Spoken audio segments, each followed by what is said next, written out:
चीन की तरह मुस्तकबिल की मंसूबाबंदी करना होगी।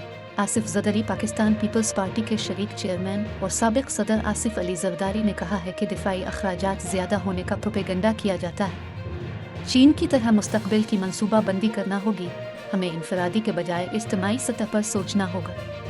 लाहौर में FPCCI में चार्टर्ड ऑफ इकानमी सेमिनार से खिताब करते हुए साबिक सदर ने कहा कि मुल्क जिस मकाम पर है इस मकाम पर पहले भी आ चुके हैं। ताजिरों ने पीपल्स पार्टी की 5 साल की हुकूमत देखी है। पंजाब के बड़े बिजनेसमैन इकट्ठे हो जाएं। इन अवाल नस्लों के लिए मईशत की बेहतरी ज़रूरी है।